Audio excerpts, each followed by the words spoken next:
Stop and Start Academy, troisième, vous avez découvert 3 candidats, il en reste 3 à faire. On va les faire maintenant. Ces candidats qui vous permettent de découvrir aussi à votre tour des startups aussi passionnantes ou plus passionnantes les unes que les autres. Celui qui vient vous en présenter une maintenant, c'est Flavien. Flavien Tessier, bonjour. Bonjour Pascal. Flavien Tessier, comment as-tu connu l'entreprise qu'on va découvrir maintenant, comme tes camarades j'imagine, et pourquoi tu l'as choisie? Bien, j'ai connu cette entreprise grâce à Damien Daway de Le Mans Innovation, qui fait d'ailleurs partie du jury, suite à une vidéo que j'avais eue avec lui pour justement lui demander de faire partie du jury. Et au fur et à mesure, il m'a fait découvrir quelques startups, dont Simemory. Et dès que j'ai su ce que faisait Simemory, j'ai tout de suite pris l'option de choisir cette entreprise pour cette émission. Et grâce à l'intermédiaire de Damien Daway, je suis rentré en contact avec David Renaudin, le fondateur de Simemory, et qui a été tout de suite très enthousiaste pour ce projet, et je vous propose de l'écouter.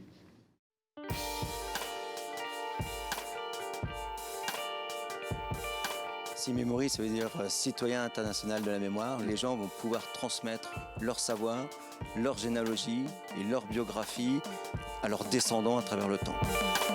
Le premier service, déjà, c'est vraiment la sauvegarde du patrimoine émotionnel de chaque citoyen via la rubrique Mon histoire de vie, qui va leur permettre d'écrire leur histoire, soit par écriture ou par audio, ou par même vidéo. Ils peuvent raconter leur voyage dans la rubrique Carnet de voyage, y faire leur généalogie et donner leur avis sur le monde. Bientôt, des nouvelles rubriques vont s'arriver sur les recettes familiales et les passions de chaque personne. Dans les services annexes, il y a la colorisation et restauration d'images. En déplaçant le curseur, ça sera instantané devant vos yeux. Nous sommes capables de faire de la recherche généalogique de 3 générations jusqu'à 8 générations, où rechercher une seule personne pour en fin de compte trouver la personne manquante dans votre arbre généalogique. Et nous avons aussi toute la partie numérisation, photos, diapos, plaques de verre, cassettes VHS jusqu'à Super 8. Les technos qui arrivent chez Simemory, un avatar parlant, votre image en fin de compte va raconter à vos amis, à vos proches ou à vos futurs descendants que vous n'aurez pas connus toute votre histoire de vie personnelle. Et l'objectif ultime, la technologie émotionnelle, en réalité virtuelle, vous allez pouvoir plonger dans le monde de la personne, de son journal.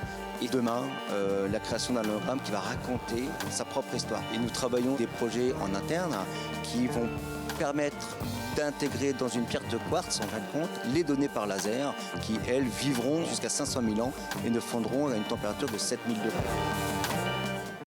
Simemory est une start-up sartoise créée le 15 mai 2018, le jour de la Journée mondiale de la famille, et est basée à Le Mans Innovation.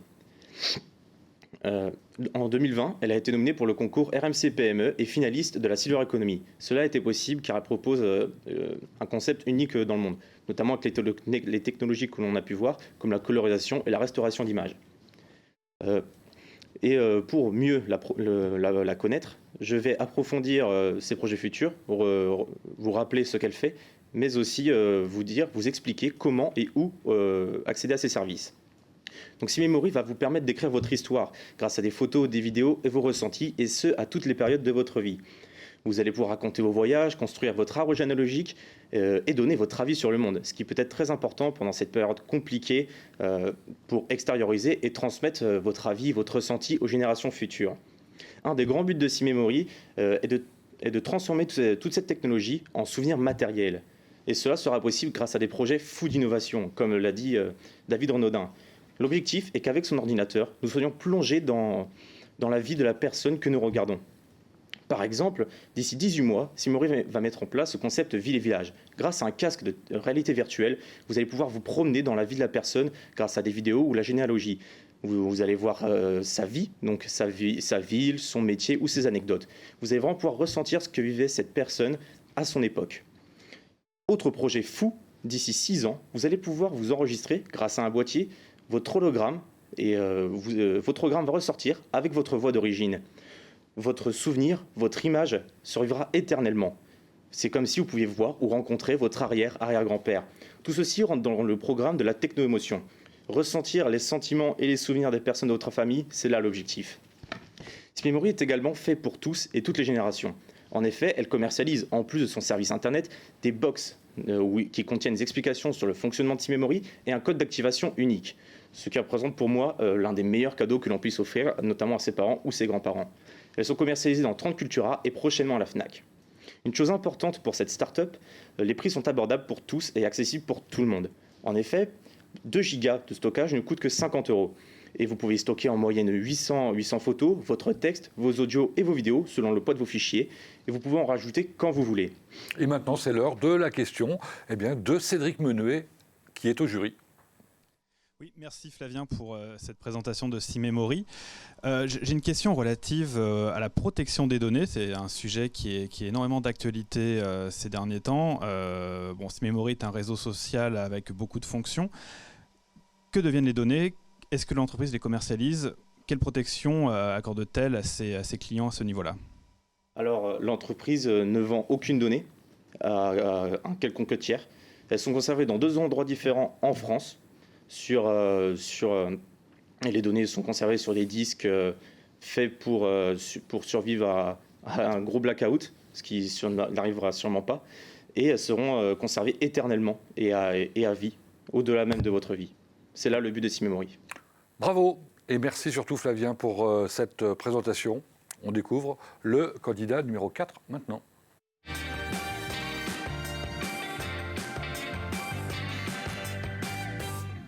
Et le candidat numéro 4, il s'appelle Arthur Poitvin. Bonjour. Bonjour Pascal. Alors, pourquoi cette entreprise et comment tu l'as connue ?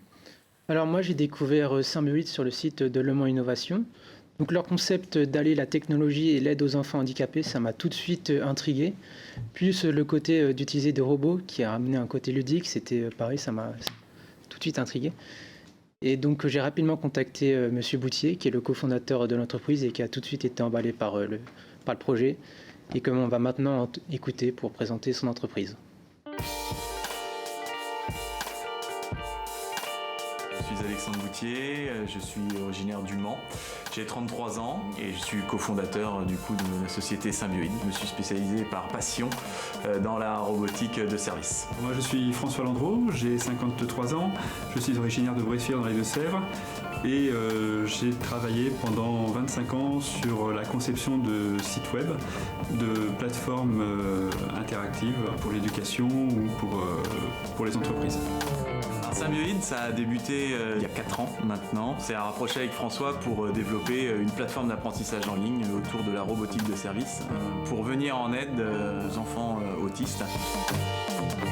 La solution est constituée d'une plateforme en ligne, un LMS, sur lequel les professionnels de santé et d'éducation peuvent mettre leurs exercices en ligne. Les enfants à la maison peuvent réviser, faire les exercices depuis chez eux par le biais d'un robot compagnon. Le robot compagnon lit le contenu à la place de l'enfant et interagit avec l'enfant qui donne ses réponses au robot et les réponses sont enregistrées sur la plateforme. Ça a été montré par différentes études. Les enfants autistes ont une attention beaucoup plus accrue avec l'utilisation des robots compagnons. Les gestes stéréotypés sont diminués. C'est beaucoup plus intéressant pour eux. On peut adapter notre solution à différents types de robots. C'est commercialisé actuellement sous forme de location, de vente. On propose aussi notre application, donc on la proposera à partir de septembre 2021 pour un abonnement mensuel.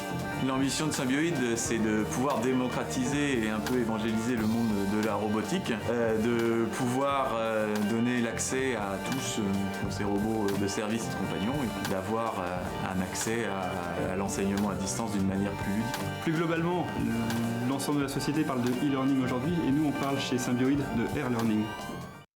Donc Symbioid il travaille sur 2 projets actuellement.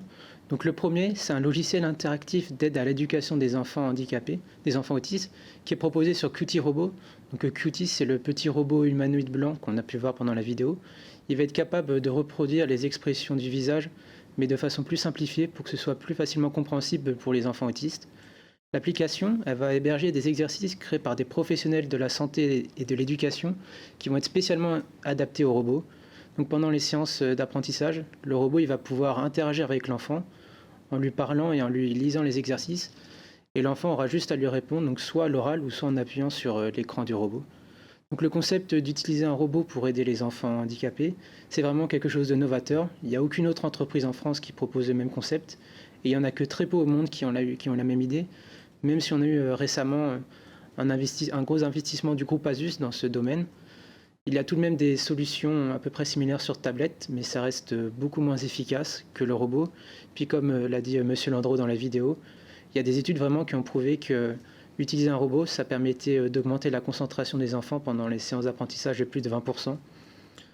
Donc pour le moment, la solution elle est disponible pour les établissements de santé uniquement, mais ils espèrent la commercialiser au mois de septembre 2021, donc soit à la location ou à l'achat pour les particuliers. Mais Symbiote, ce n'est pas seulement ce logiciel d'aide pour les enfants handicapés. Donc depuis maintenant 1 an et le confinement, ils travaillent sur un nouvel type d'application disponible sur un autre type de robot. C'est Emi, un robot de téléprésence qu'on a pu voir dans la vidéo, qu'il va pouvoir s'adapter à un champ. Il a un champ d'application plus élevé que Qt. Il va notamment pouvoir répondre à de nouvelles problématiques, donc, par exemple l'isolement des personnes. Il pourra être déployé dans les hôpitaux grâce à son système de navigation autonome. Il pourra aller de chambre en chambre pour pouvoir interagir avec les patients. Il pourra aussi s'appliquer dans de nombreux domaines professionnels. Donc, par exemple, on peut penser au milieu de l'hôtellerie ou de la restauration, où il pourra d'abord servir comme borne d'accueil, puis ensuite il pourra aller guider les clients à leur table ou à leur chambre. Donc vraiment, pour résumer, l'objectif de Symbiote, c'est de trouver un moyen de rendre les robots au service de l'homme. Et c'est pour ça que, selon moi, c'est un projet très prometteur. Eh bien, on va voir ce qu'en pense peut-être Damien Derouet, qui est le membre du jury qui doit te poser une question maintenant. Merci beaucoup Arthur pour cette belle présentation. Si tu avais 3 conseils à donner à la société Symbiote pour se développer, quels seraient-ils ?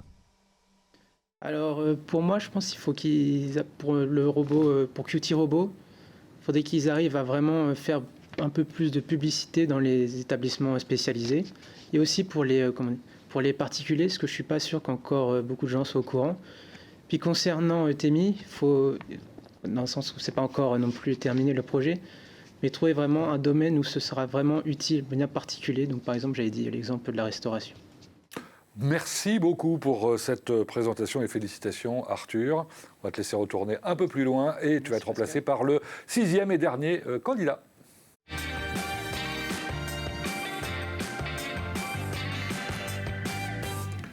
C'est Grégoire Moisan maintenant qui nous rejoint, le numéro 6. Alors Grégoire, quelle entreprise ? Comment tu l'as connu et pourquoi tu l'as choisi ? Alors pour être tout à fait honnête avec vous Pascal, je l'ai connu un peu par hasard. C'est-à-dire qu'on travaillait avec le groupe à la recherche d'entreprises pour l'émission et je suis tombé sur un document par hasard listant les étudiants et les entreprises qu'ils avaient choisies pour le projet Tutoré. Donc j'ai regardé un peu toutes les entreprises, il y en avait pas mal que je connaissais et dans le lot il y en avait une qui s'appelait Secrètement et je me suis dit tiens, le nom ça m'interpelle, en plus je connais pas, donc je suis allé sur le site internet et gros coup de cœur. Donc voilà. Et pourquoi j'ai choisi cette entreprise et pas une autre ? Parce que je trouve que vraiment c'est une entreprise dans l'air du temps, avec un concept novateur qui est le but de divertir les gens. Et je trouve ça en plus vraiment important dans la situation dans laquelle on vit. Et c'est pour ça que je vais vous laisser regarder la petite interview de Jocelyn Le Toquin, le co-associé de Secrètement.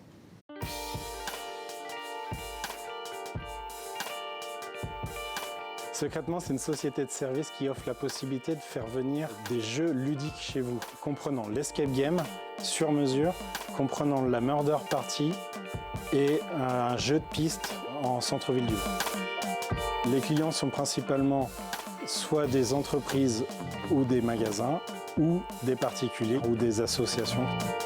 Quand on rencontre le client, on lui propose 2 choix, soit des escape games sur catalogue ou des escape games créés sur mesure, suivant la volonté du client, le thème qu'il souhaite. On va s'installer dans une salle vide avec notre décor, nos meubles, nos énigmes et on va faire jouer les gens qui sont sur place. Et on crée tout de A à Z. On fait aussi de la murder party, donc c'est une sorte d'enquête policière. Comme dans un Cluedo, vous allez enquêter sur un meurtre. À la différence, c'est qu'on va vous donner une fiche personnage qui vous donne le rôle à jouer et l'importance que vous avez dans ce jeu. L'un parmi vous peut être le meurtrier et à vous d'essayer d'enquêter pour trouver qui est ce fameux coupable. On peut se déguiser suivant le thème pour participer à ce genre de jeu. En 3e produit, nous proposons le jeu de piste qui se passe dans le Mans, dans la ville du Mans. C'est 3 groupes, jusqu'à 6 personnes par groupe, qui vont résoudre des énigmes, principalement faites dans le Vieux-Mans. On peut dire que Secrètement a connu le succès dès sa création. Donc tout d'abord, je vais commencer par réexpliquer un peu ce qu'est Secrètement. Donc c'est une entreprise qui crée, qui scénarise et qui met en place 3 types de jeux ludiques et amusants. Donc juste pour les rappeler, c'est la murder party, le jeu de piste et l'escape game.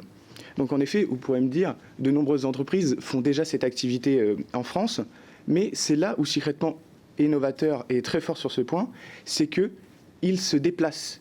Donc, pour être un petit peu plus précis, il se déplace, c'est Secrètement qui se déplace chez vous et non l'inverse. Donc c'est quand même assez novateur, comme quoi c'est l'entreprise qui se déplace chez vous pour les prestations de services et pas vous qui vous déplacez dans les locaux.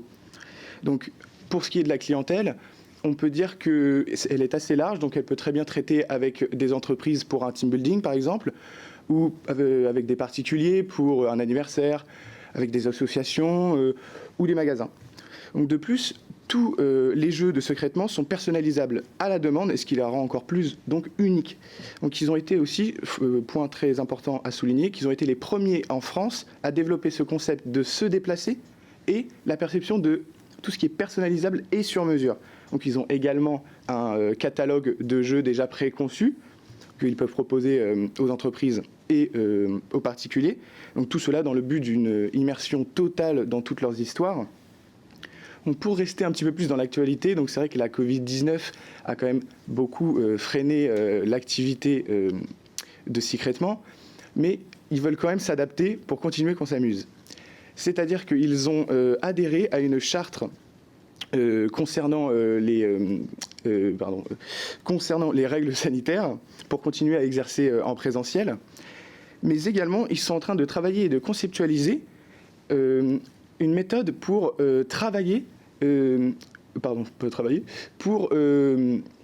jouer sur Internet, sur leur site Internet directement. Donc avec toujours les mêmes jeux, mais ça sera des variantes de jeux qui seront adaptables sur Internet, bien évidemment.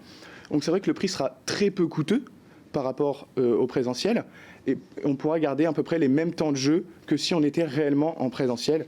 Donc en tout cas, Pascal, en attendant que la situation redevienne comme avant, Secrètement s'adapte pour continuer qu'on s'amuse. Bien, et vous vous rattrapez pas mal en plus. Si on écoutait la question de la dernière personne du jury, mais on ne sait pas qui c'est la surprise. Alors voyons voir, on découvre. Ah bah tiens, c'est Céline. C'est pas moi. Céline Bourdin. Grégoire, merci, c'était très clair. À chaque fois que je me posais une question, tu y répondais. Donc voilà, je suis un petit peu embêtée. Mais je me pose une question parce que moi j'ai des enfants qui jouent aux jeux vidéo. Et j'ai quand même un peu l'impression que c'est ringard, cette histoire d'escape game. Est-ce que tu peux essayer de me convaincre ? Alors, c'est pas ringard, parce que c'est vraiment des histoires qui sont poussées vraiment énormément, avec vraiment des détails. Et en plus, le fait que ça soit personnalisable, c'est-à-dire que vous pouvez mettre n'importe quoi dans l'histoire. Vous pouvez rajouter votre petit détail, des petites blagues à vous, de votre famille. Et c'est ça qui est vraiment intéressant. Donc, je pense pas que c'est ringard. Bon, c'est pas aussi développé qu'un jeu vidéo, mais c'est parce qu'on n'est pas dans le même visuel. Bravo et merci beaucoup pour cette présentation, mon cher Grégoire. Quant à vous, eh bien, c'est à vous de choisir maintenant. Quand je dis vous, c'est vous les membres du jury d'abord, et on aura le résultat dans un instant, mais c'est vous aussi de l'autre côté de l'écran qui peut-être est en train de discuter en famille ou entre amis pour savoir lequel a été le meilleur, Maxime, Dino, Loris, Flavien, Arthur ou Grégoire. Mais on va le savoir dans un instant. D'abord, un peu de pub, s'il vous plaît.